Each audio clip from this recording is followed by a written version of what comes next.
Պետրոս Առաքյալի ընդհանրական առաջին թուղթը 2 Կենդանի վեմը և սուրբ ազգը Ուրեմն դեն գցելով ամեն չարություն, ամեն նենգություն, կեղծավորություններ, նախանձ և ամեն չարախոսություն,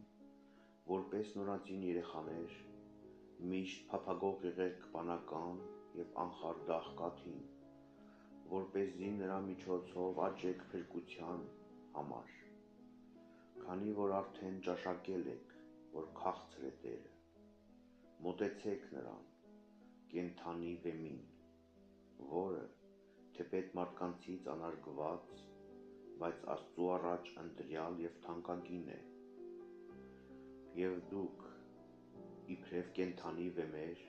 կառուցվում եք որպես հոգևոր տաճար, որպես անարատ քահանայություն, որպեսզի Հիսուս Քրիստոսի միջոցով մատուցեք հոգևոր պատարագներ, որոնք հաճելի լինեն Աստծուն, քանզի գրքում էլ կա, թե ահավասիկ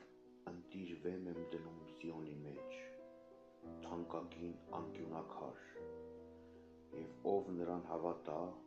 ամոթով չպիտի մնա։ Ուրեմն, ձեզ հավատացյալներիդ համար թանկագին վեմ, իսկ անհավատներին, այն վեմը, որ անարգեցին շինողները,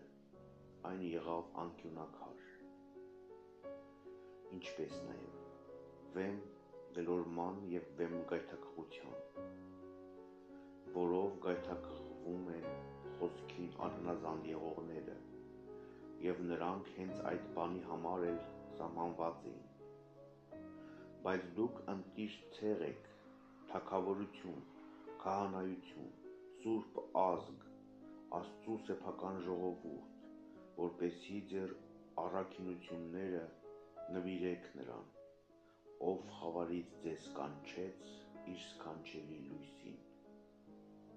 Դուք, որ մի ժամանակ ժողովուրդ չէիք, բայց այժմ Աստծու ժողովուրդն եք, դուք, որ ողորմություն չէիք գտել, այժմ ողորմություն գտաք, ապրել որպես Աստծու ծառաներ։ Սիրելիներ, աղաչում եմ ձեզ, իբրև պանդուխտների և օտարականների, որ հեռու մնաք մարմնավոր ցանկություններից, որոնք պայքարում են հոգու դեմ,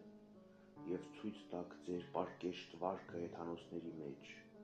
որպեսզի այն բանում, որ ձեզ բամբասում են իբրև չարագործների, դրա մեջ իսկ տեսնելով ձեր բարի գործերը, փառավորեն Աստծուն նրա այցելության օրը,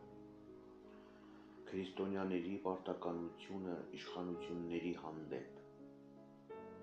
Ի սեր Տիրոջ հնազանդ եղեք մարդկային ամեն իշխանության, թե թագավորին, որպես գերագույն հեղինակություն ունեցող մեկի, թե կառավարիչներին, որպես նրանից ուղարկվածների, այն բանի համար, որ նրանք չարագործներին պատժում են, իսկ օրենքը պահողներին գովում, որովհետև Աստծու կամքը այն է, որ բարեգործները պապանձեցնեն անխելք մարդկանց տգիտությունը։ Ապրեցեք որպես ազատներ և ազատությունը իբրև չարիքի պատրվակ մի բռնեք, այլ ապրեցեք որպես Աստծու ծառաներ, հարգեցեք բոլորին, սիրեցեք եղբայրությունը, վախեցեք Աստծուց, պատվեցեք թագավորներին, Քրիստոսի չարչարանքների օրինակը, ծառաներ, ամեն ինչում երկյուղով հնազանդ եղեք տերերին, ոչ միայն բարիներին և հեզաբարոներին, այլև դաժաններին, քանի որ Աստծուց է այն շնորհը,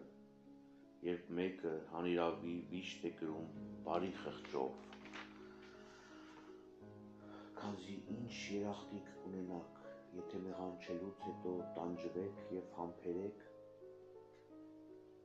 իսկ եթե բարիք գործեք և չարչարվեք ու համբերեք, այդ շնորհ է Աստծու մոտ, որովհետև այդ բանի համար իսկ կոչվեցիք, քանի որ Քրիստոս էլ ձեզ համար մեռավ և ձեզ օրինակ թողեց, որ իր հետքերով գնաք, նա, որ մեղք չգործեց և նրա բերանում նենգությունը տեղ չգտավ, նա, որ նախատվելով փոխարենը չնախատեց, չարչարվելով չսպառնաց, այլ հանձնվեց ազդարարությամբ դատողին, նա, որ մեր մեղքերը իր մարմնով բարձրացրեց խաչափայտի վրա, որպեսզի մենք, զերծ լինելով մեղքերից, ապրենք արդարության համար, նա, որի վերքերով բժշկվեցիք դուք, մոլորյալ ոչխարների պես էիք, իսկ այժմ դարձաք դեպի ձեր հոգիները հովիվը և տեսուչը։